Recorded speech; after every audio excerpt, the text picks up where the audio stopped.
Speak, O Lord, as we come to you to receive the fruit of your holy word. Take your truth and dig deep in us, shape and fashion us in your likeness, that the light of Christ might be seen today in our acts of love and our deeds of faith. Speak, O Lord, and fulfill in us all your purposes for your glory.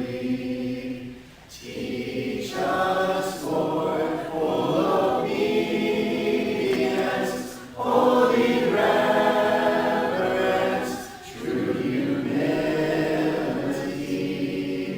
Test our thoughts and our attitudes in the radiance of your purity. Cause our faith to rise, cause our eyes to see your majestic love and authority. Words of power that can never fail, let their truth prevail over unbelief. Speak, O Lord, and renew our minds. Help us grasp the minds of your plans for us. Truths unchanged from the dawn of time that will echo down through eternity.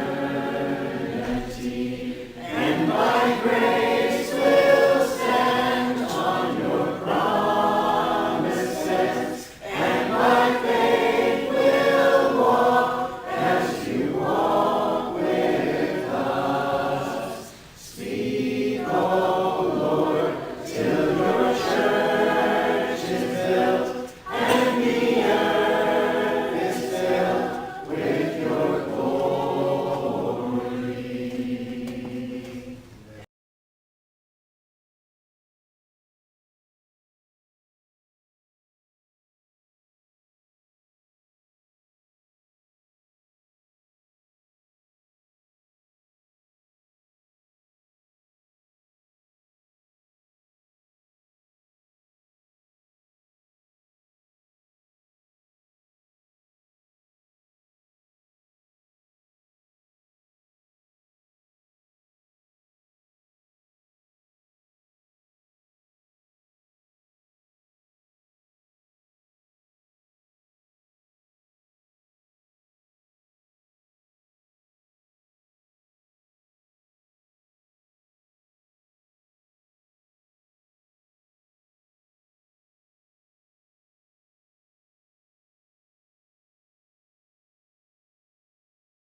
He felt troubled. He felt greatly distressed. He expressed those things, talked about the anguish that he had, deeply moved and grieved. He sighed, he wept, he groaned. We see all of those things happening. He was in agony when he was in the garden, not only when he was on the cross, surprised and amazed. And we talked about both the good and the bad. amazed at the faith of some and the lack of faith of some, and very surprised about that. Rejoiced greatly and was full of joy, as he said in John chapter 17. And so if we're made in the image of God, so important for us to understand that he expects us to obey from the heart. And so it's not only everything intellectually. He wants us to have that emotional drive into that as well, to truly do things for the right reason, to feel the kind of compassion such that he did. And so he wants obedience from the heart, and with his help, he wants us to gain control of those emotions that we have. And he will help us to do that. How it is that we learn to control the emotions rather than allowing them to control us. And so I thought those were all coming up together. But the idea, we talked about those last time, because he tells us different things, tells us when to fear, when not to fear, tells us what to delight in, talks about the things that we should hate or abhor. He says, abhor evil, cling to that which is good. It tells us in Philippians 4 not to be anxious about anything. Tells us that we can be angry, but we shouldn't sin when we're angry. And so he helps monitor all of that, or helps us to understand we need to monitor that as we go forward. And so then we left off last time kind of talking about this as far as emotions that can control us. And just real quickly again, as we talk about envy tonight and jealousy, envy is a displeasure or discontent caused by the excellence and or good fortune of another, and a desire to deprive the other person of them. That's from Vine's expository dictionary on envy, the word that is used in the scriptures. And we said it is a work of the flesh. And we read that last time and remarked one of the most amazing things about that is what? When you're reading that whole list? Right next to murders.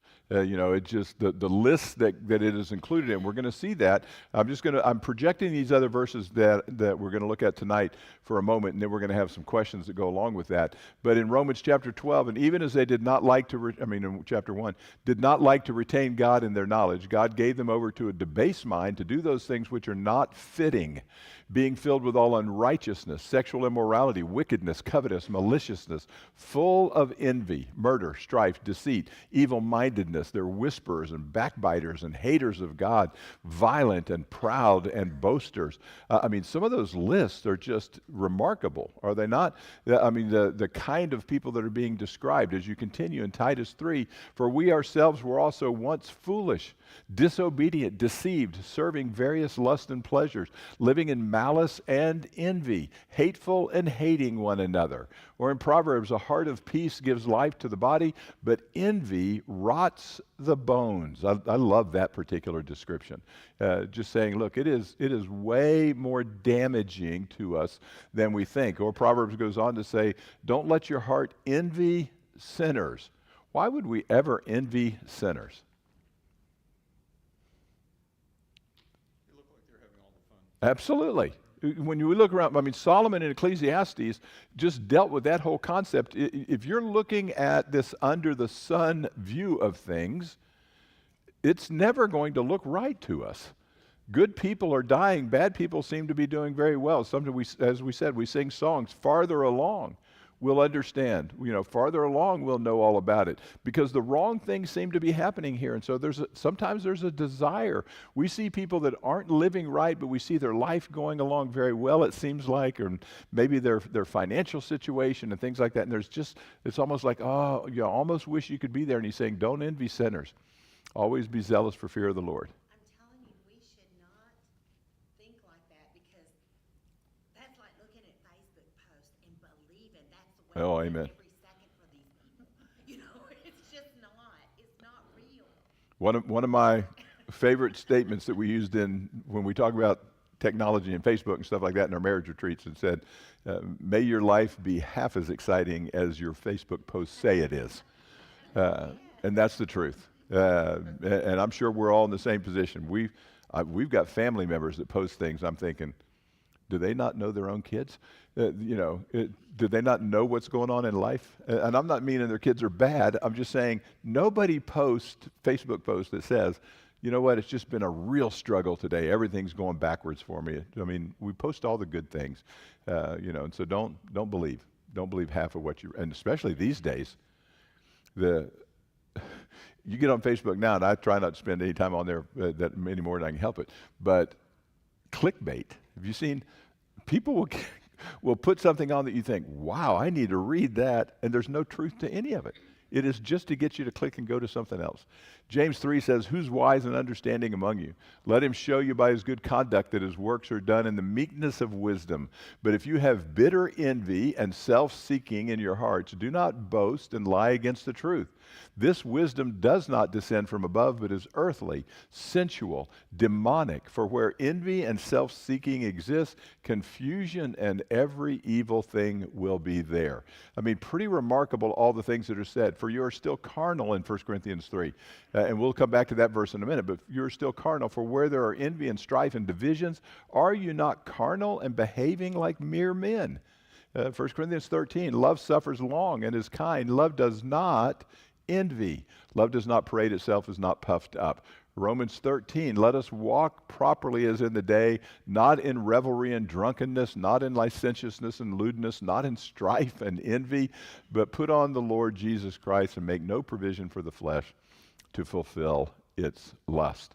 And so as you think about that, here's the company that envy keeps. Adultery, fornication, uncleanness, licentiousness, idolatry, sorcery, hatred, contentions, jealousies, outbursts of wrath, selfish ambitions, dissensions, heresies, murders, drunkenness, revelries, unrighteousness, sexual immorality, wickedness, covetousness, maliciousness, strife, deceit, evil-mindedness, whisperers, backbiters, haters of God, violent, proud, boasters, disobedient, deceived, serving various lusts and pleasures, living in malice, hating one another, self-seeking, carnal, divisive or divisions, and lewdness. How'd you like to hang out with that crowd? But that's where envy shows up. In the lists that have all these words in there.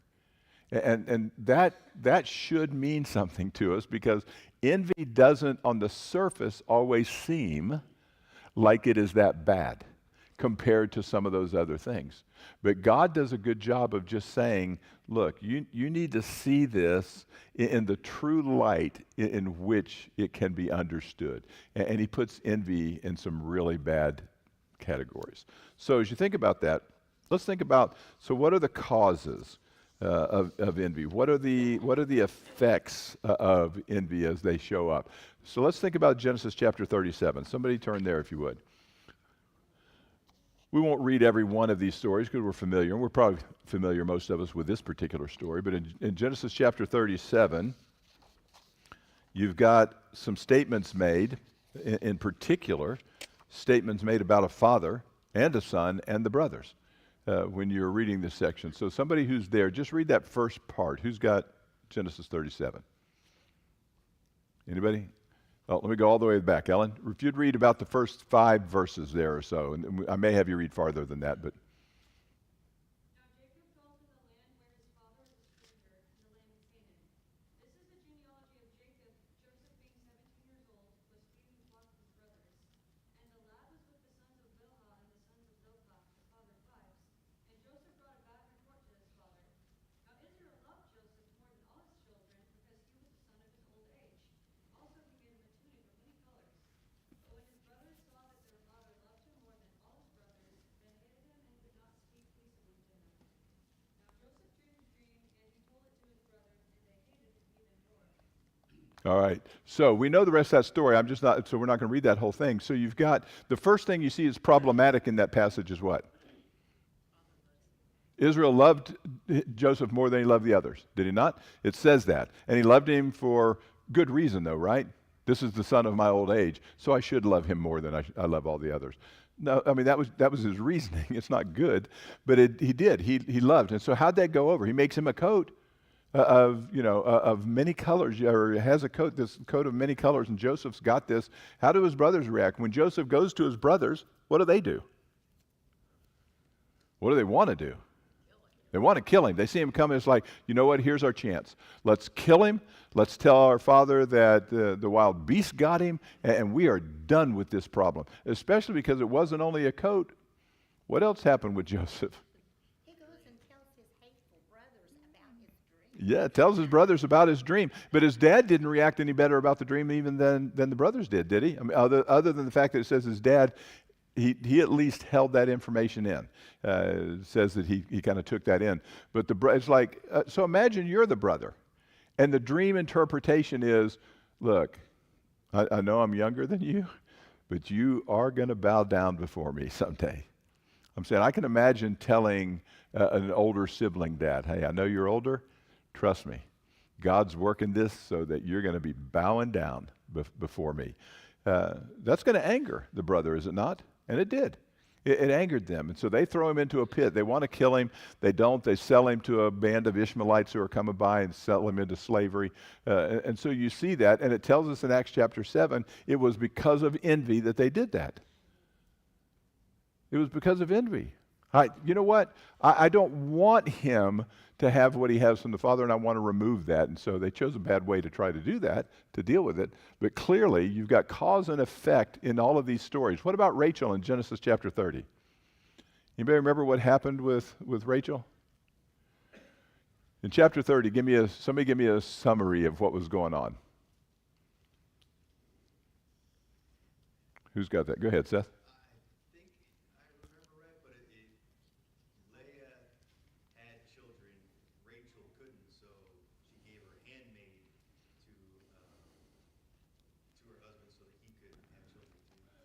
Yeah, and I mean, and it's interesting when you read that story because so here's the cause and effect. She envies because her sister's got children. She doesn't have children. She can't have the children. And then she decides the only way to solve this is to give the handmaiden to her husband so that he can have children through her. She has a child, the handmaid. She has another child. And what was Rachel's reaction when she had second child? It's interesting because you go back, it's like, I won. You know, it's almost like I got the victory. I got the upper hand here. I've got the multiple children now. You know, as you're seeing this envy that is between them and the status that they want, it just caused great problems. You've got all that animosity that's created. Miriam and Aaron. I mean, you think of, because these aren't bad characters. You know, some of these are good people of God. Miriam and Aaron, certainly that way. And yet what happened on this occasion? Anybody remember in Numbers chapter 12? Yeah, Moses was getting all the credit, wasn't he? You the only one that's bringing these people out of here? You think we don't do any of this? We don't have any part in this? We don't help teach? We don't say things? You know, and it's just like God's reaction to that and speaking to that was what? Do you remember? She did get leprosy, and I thought it was interesting because then Moses pleads on her behalf, and what does God say? He's going to heal her, but not right away, is he? He says, look, you know, if there was shame on her and her father spit in her face, she'd have to sit outside the camp for 7 days before she was allowed to come back in.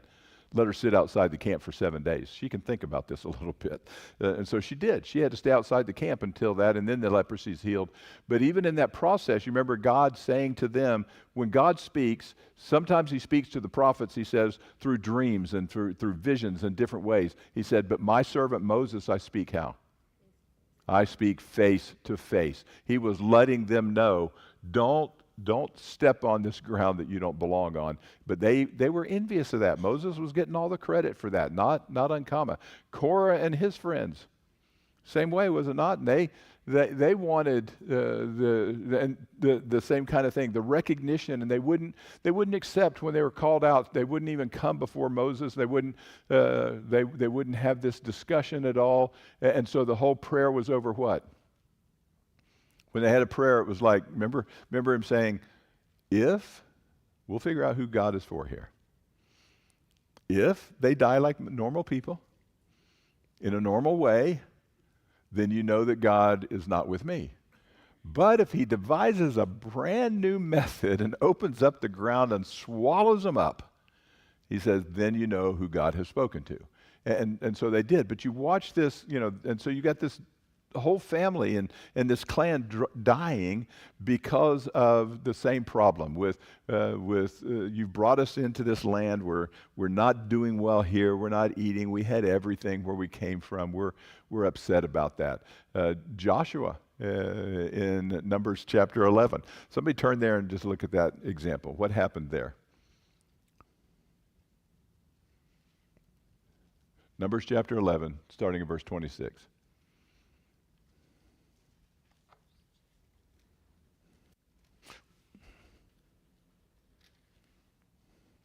Who's got that? Go ahead, Seth. But two men had remained in the camp. The name of one was Eldad, and the name of the other Medad, and the spear rested upon them. Now they were among those who had been registered, but had not gone out to the tent, and they prophesied in the camp. And so what happened because of that? You got these two men, they're prophesying. The friends of Joshua come to Joshua, the ones that are close to him, and say what? Hey, tell these guys to stop. You got two guys that are in the camp and they're prophesying. And Joshua said what? I would to God that everybody had the Spirit of God and could prophesy this way. He's saying, look, don't try to make it seem like this is important to me that I've got the position of honor. That wasn't the case with Joshua. He was a servant of God, but he's saying, would that God would do that for everybody. Sounds very similar to when Jesus and John the Baptist, does it not? When you've got somebody saying, remember John's disciples coming to him? Hey, everybody's going with him. Everybody's following Jesus, the Lord. And he's saying what? That's good. He must increase, I must decrease. So you watch some who the envy doesn't get them, the jealousy doesn't get them. They're willing to accept their role, which is going to become part of the solution that we'll see here in a minute when we talk about that. So what attitudes lead to envy? In 1 Corinthians chapter 3, we read that verse a minute ago. But if somebody wants to turn there, do you remember what that says? Give me the attitude that leads to envy there. What does he accuse them of in 1 Corinthians chapter 3 and verse 3?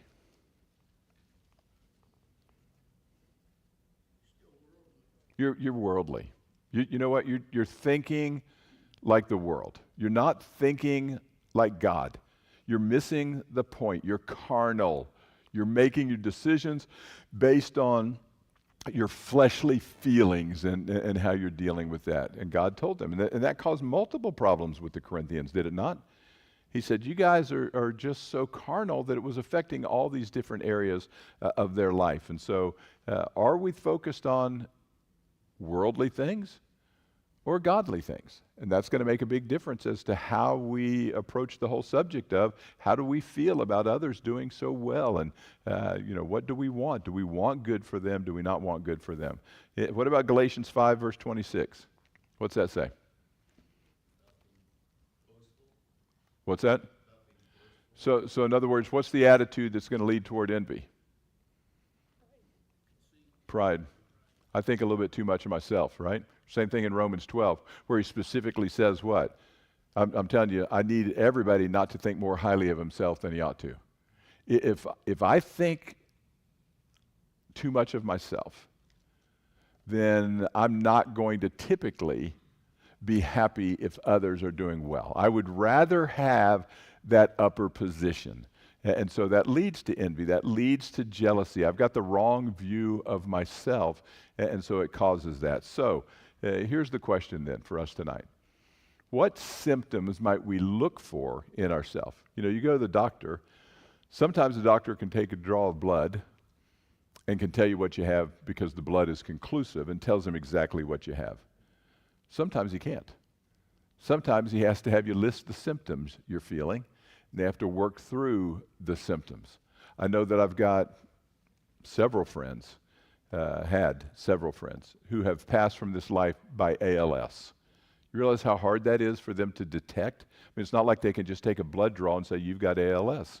That's one of those things that the symptoms, and eventually they can make a decision based on that by the things that are happening. Or when we were in Kansas City, I had never even heard of fibromyalgia when we moved to Kansas City, and apparently it was in the drinking water at the congregation because we had about a dozen women that had fibromyalgia. But how did they determine that? By eliminating a bunch of other stuff. Here's the symptoms, and you're getting those symptoms. So you ever have a doctor ask you for symptoms? Tell me what's happening. What are you feeling? What's it feel like? They need to know the symptoms to determine. So how do I diagnose a problem of envy that might be creeping up in me, or a problem of jealousy? What kind of symptoms do you think are going to show up? Yeah, Deb? Discontent at somebody else's good fortune. Absolutely. Discontent at somebody else's good fortune. A lack of celebration for them when you get the news that somebody's doing well. Rob? I think James puts it really well in chapter 3, because it's very much self-seeking. It's about me. The minute you want to, if it's anything about him, it's because I'm involved. James puts it, there's nothing that comes from God with envy. It's all about you and what you're seeking. Yeah, good point. So as soon as I start interjecting myself in, is that somehow part of the issue and part of the discussion, as opposed to giving God all that credit, then that's a symptom that I need to recognize. Other things? Yeah, let me go Cindy, then Larry. I'm thinking that if you have stuff elevated above relationships, then that can be a sign maybe. Yeah, absolutely. Stuff above relationships, which becomes an issue of how content am I? How content am I with what I have? If I'm elevating that too highly, and especially over relationships. Yeah, Larry? Yeah, I was going to say, I mean, once envy comes in, and this even happens before envy, but you cease to see how God has blessed you, because you're focused just on the other person and what you don't have versus all the things that you do have. Great point. So as I've got this more negative thought process and negative comparison of my life versus others, am I dwelling on what I don't or what I do have? Other things. We talked about a lack of celebration for other success. What about joy in other people's setbacks? Think that ever happens? People get happy because, you know what, it just didn't go. You ever, unfortunately it's not true when you're watching television or a movie or something, but you ever been watching a movie and think, oh, I hope he gets his? You know what I'm saying? It's easy to get a wrong mindset because of the behavior of somebody. And so, we'd like to not only see him not do well, sometimes there's a little bit of happiness when they get their comeuppance, as we say. Yeah, Rob? Yeah, I think another symptom you could look at in yourself is that there's nothing pure, peaceable, gentle, willing to yield, full of mercy about envy. It's everything that they say it is. It's confusion, it's earthly, sensual, and demonic. Yeah, absolutely. So he gives us this whole list of things that you might see appear, and that's very, very good to see in there. Other things? Yeah, I can't remember the exact, I'm sure this happened more than once, but in the Old Testament, God has strong words and punishment for those who were not aiding others, who were in captivity or being carried away and things like that. Yeah, and so how are we dealing with? How are we approaching? What do we even say about people? How are we overly critical about people? In other words, do we find ourselves negative and criticizing people for what they're and for what reason? It's like we're criticizing in order to bring somebody down. The only purpose in bringing somebody else down is what? Makes me look like I'm better than I am. That's the whole nature of that comparison. Ken? I think greed and envy kind of go hand in hand a lot too. Yeah, I would agree with that. Greed and envy hand in hand, very much. Jesus said of the Pharisees that they took him down because of envy. I mean, they were jealous and Oh. envious of all the attention that he was getting. Yeah, no question. You can watch them. They were eaten alive with the envy and the jealousy that they felt. Seth? You mentioned being, happy about bad things not happening to someone else. It just reminded me of the verse in Proverbs 24 where it says, "Do not rejoice when your enemy falls, and do not let your heart be glad when he stumbles, for the Lord will see it and be displeased and turn his anger away from him." Yeah, absolutely. Good passage for that. Just what do we see in that, and how happy are we about that? Or how about minimizing somebody's accomplishments? Well, yeah, I mean, I know that's good, but that's there are people who've done a lot better than that, or there's a lot more he could have done. I'm saying we wrestle with that in so many different ways. The idea of, think about whether or not, even the way we speak, sarcasm can be a sign of wrestling with that, can it not? I'm saying when somebody makes a comment and I'm saying, oh, that's a brilliant idea. Thank you for that. It's very easy to put people down, being passive aggressive. Can certainly be a sign of that. I was very surprised to see that you actually cleaned up after yourself. That was good. So you get sarcasm and passive aggressive all at the same time. But just the whole idea, indirect criticism, like what one guy I was reading, he said, how about it's fine that you ate the whole pizza, I'm not hungry anyway.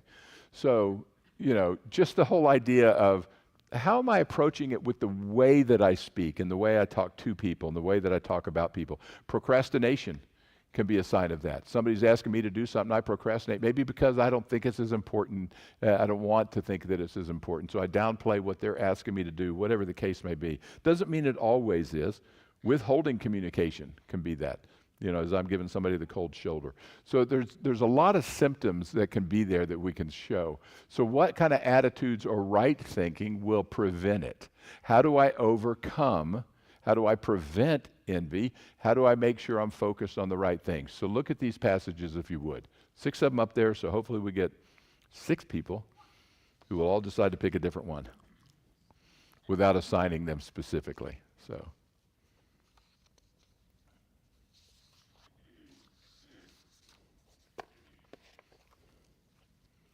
And what do you see in those? All right, let's start with 1 Timothy chapter 6. You got that one, Seth? Go ahead. But godliness actually is a means of great gain when accompanied by content. For we have brought nothing into the world, so we cannot take anything out of it either. If we have food and cover, with these we shall be content. So the attitude is what? Same as in Philippians chapter 4. Paul says, I have learned to be what? Content. So how do you do that? How do you make sure that contentment is a part of your life?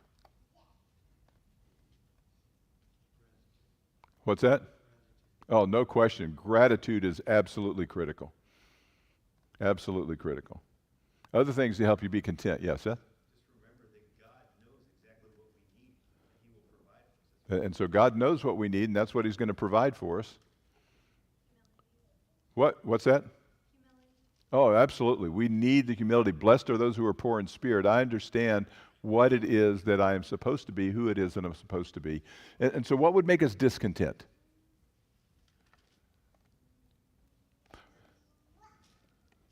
What's that? There we go. Discontentment comes from comparisons generally. Not always, but most of the time. Going to come from comparisons, and comparisons always go the wrong way if they're going to make us discontent.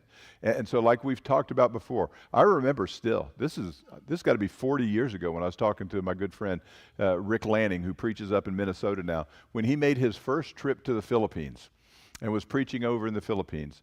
And when he came back, his first statement that when we were talking, I said, what was it like? He said, I didn't go in a single house that did not have dirt floors. He just said, you know what?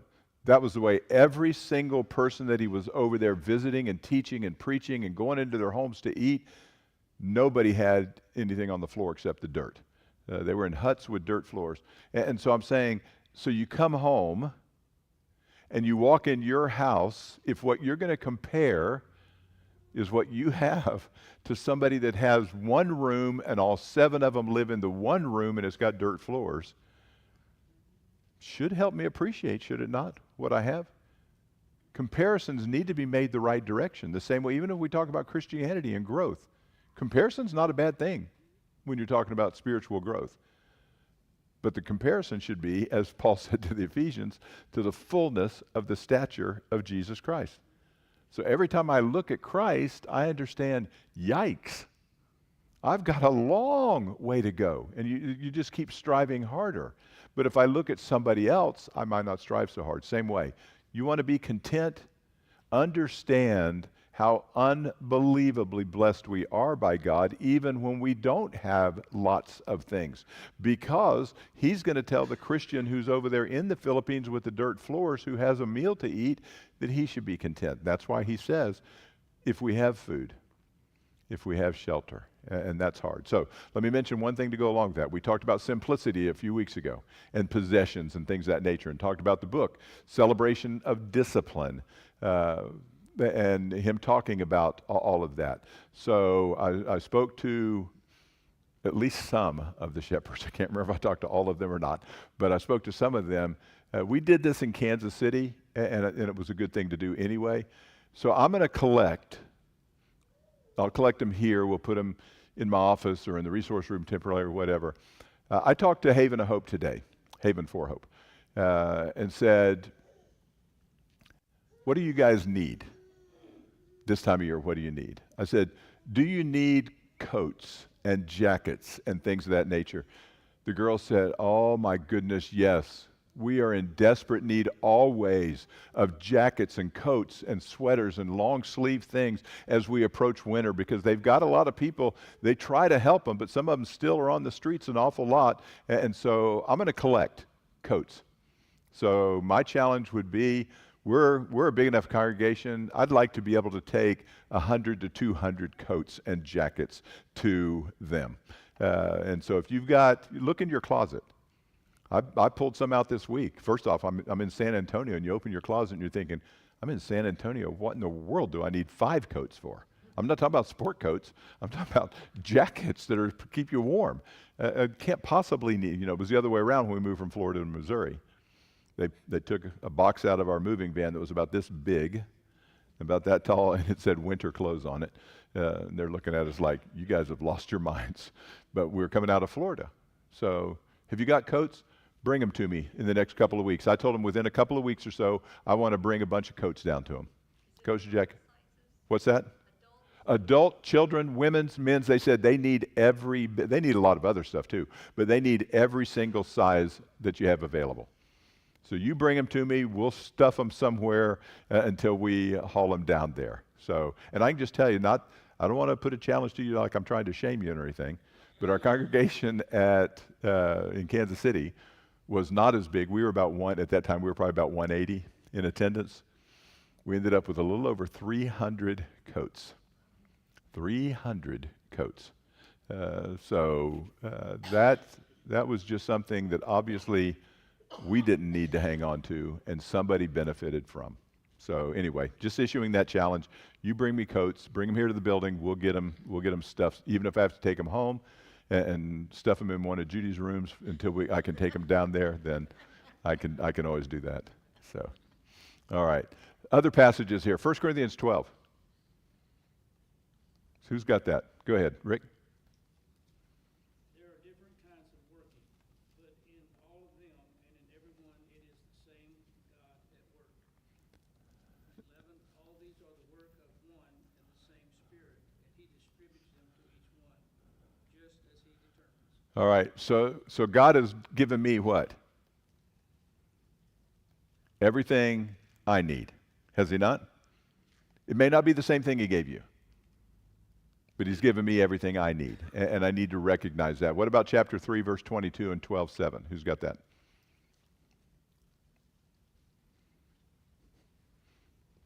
Let me see. This is I mentioned 1 Corinthians 14. See how confusing it gets when everybody speaks at the same time. So let's just go one at a time. Haley, go ahead.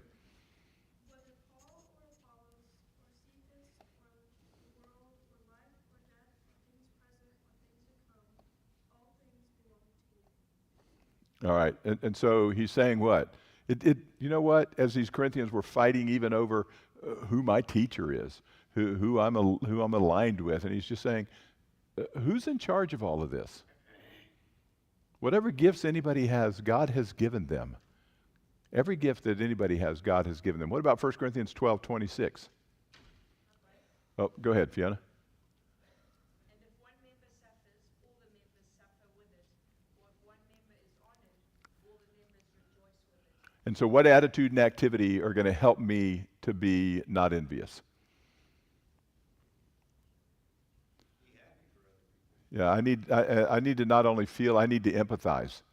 Have you ever physically hurt or cried because somebody else was hurting? Not you yourself? That's the emotion he's describing. He's saying that's how close we ought to be. One person is hurting, I need to literally hurt with them because they are a part of the same body. If they're rejoicing, I need to rejoice in. What about verse 31?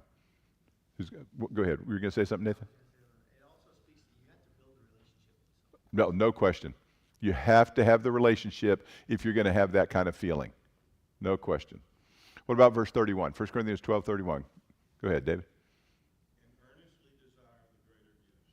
All right. And so what the point would be what? I mean, we're not looking at spiritual gifts. Should we not always desire the greater of anything? I'm saying for God. Whatever brings God the most glory. Desire whatever is best. Desire whatever will bring God the most attention and focus, not us. Yeah, David?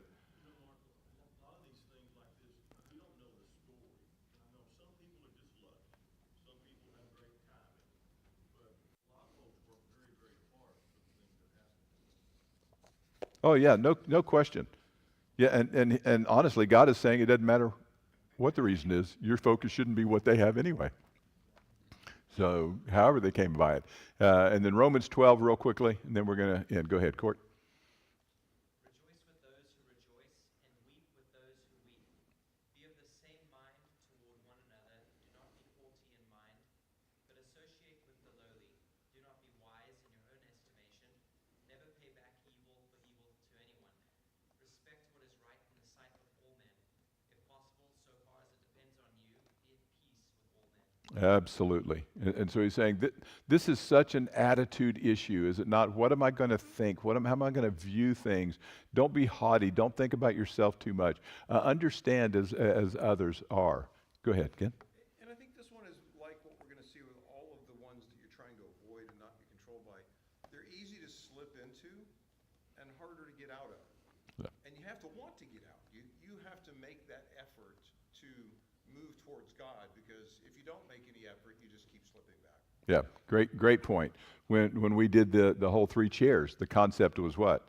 Easy to slide down, way harder to move up, no matter what you're doing. And so to get out of these things requires a challenge. Final verse for tonight, 1 Peter chapter 1, because he says, here's the solution. Now that you have purified yourselves by obeying the truth so that you have sincere love for each other, love one another deeply from the heart. For you have been born again, not of perishable seed, but of imperishable, through the living and enduring word of God. For all people are like grass, and all their glory is like the flowers of the field. The grass withers and the flowers fail, but the word of the Lord endures forever. And this is the word that was preached to you. Therefore, remember how many times we talk about that critical therefore? Because of what this has happened, because of what God has done for you, he says, therefore rid yourselves of all malice and all deceit and hypocrisy and envy, slander of every kind. Like newborn babes, crave pure spiritual milk so that by it you may grow up in your salvation. Know that you have tasted that the Lord is good. I would tell you that last phrase is so key. So key. If I want to be content, I need to understand I truly have tasted that the Lord is good. And he has blessed us richly. So thankful for that. So as we think about envy and jealousy, it's all going to be on how we approach that attitude. And so next time, a couple of questions, and I'll post these, but what about worry? What about anxiousness? What do we do with that? How do we deal with that? How do we separate anxious from concerned? What matters there? But what does God say about it? What are some examples of it? How can we deal with it? So be thinking about those things if the Lord permits us to meet. That won't be next week, because next week is the Wednesday before Thanksgiving. That'll be the Thanksgiving service where we have the prayers and the songs and readings and such. So that'll be 2 weeks from tonight where we talk about, so how do I keep worry from taking over my life? Appreciate everybody's attention tonight, as well as all your responses. Very helpful. Don't know if we have anybody that is subject to God's invitation, but if they are, we certainly extend it. We always want people to know. If you're ready to make your life right with God, if you haven't done that before, if you need to be baptized into Him, be buried in those waters of baptism, we would love to be able to assist you in that and be able to witness that and rejoice with you in that. If you know that's what God asked you to do. If not, too important just to ignore. Make sure you keep looking at what God wants you to do and ask ask us if you want to have additional help in studying the Word of God. Not what we think, what God says is what we're interested in. And for those of us that are Christians, kind of like Ken said, here, this is like every single one we're talking about. Easy to slip into things that will control us, hard to get out. So if you've been snagged by any of these and you need some help, we'd love to help you with that too. Let us know while we stand. Zion's call sweetly rings over land and sea, bidding us look to realms above. While the light from the throne shines for you and me, let us listen to the call of love. Zion's call is ringing, ringing, coming from the throne above. While we hear it ringing, ringing, let us heed the call of love. On the road to the goal, words lead us there, but we have help from realms above. We receive courage too when we kneel in prayer. Let us listen to the call of love. Zion's call is ringing, ringing, ringing, coming from the throne above. While we hear it ringing, ringing, ringing, let us heed the call of love. While we tarry below, there is work to do, and our strength cometh from above. As we labor and wait, we must all be true. Let us listen to the call of love. Zion's call is ringing, ringing, ringing, coming from the throne above. While we hear it ringing, ringing, ringing, let us heed the call of love.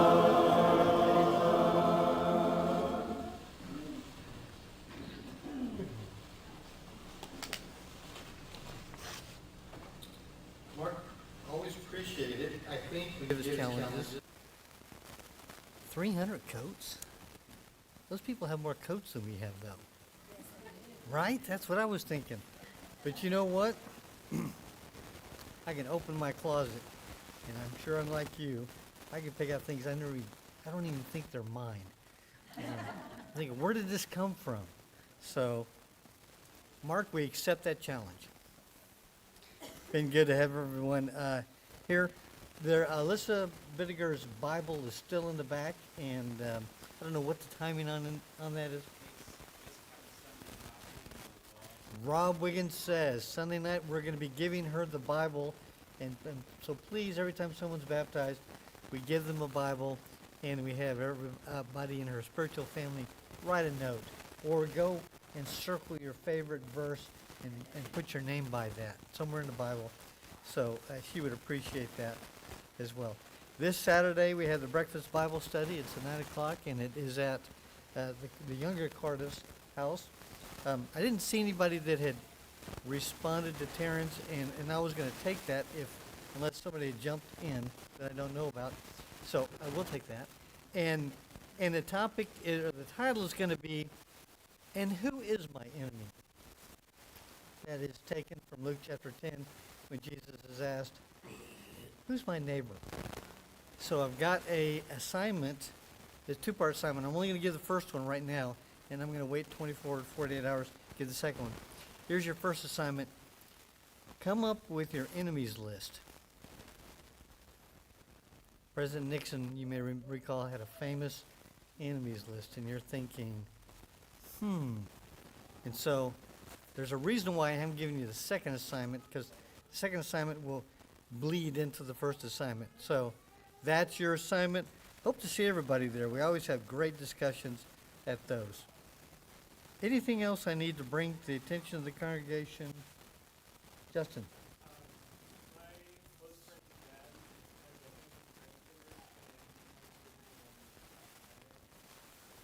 transfer Last name is Long, but I can't remember the first name. George Long. And that's Friday?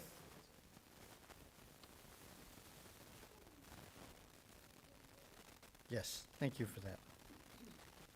Any other announcements that I'm at liberty to say? I don't know why I did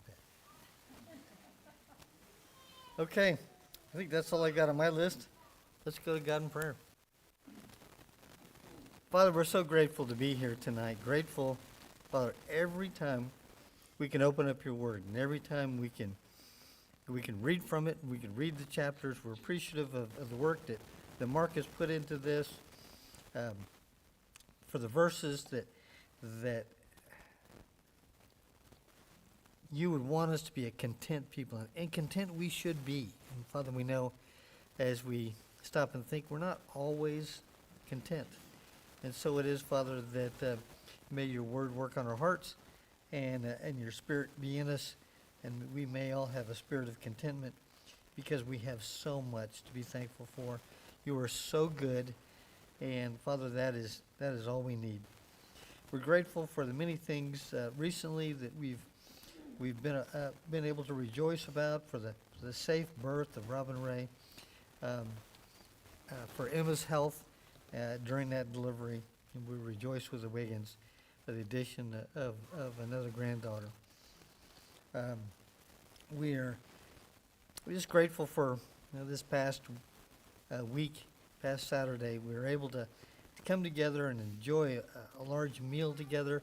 We're reminded of the abundance that we have during that meal. But Father, what fed us was the spiritual meal that we had, in being able to have be together, and Father, having our love for you in common, and may that continue to grow as we seek to be closer to you. Father, be with us the rest of this week. May we talk about you to everyone we see.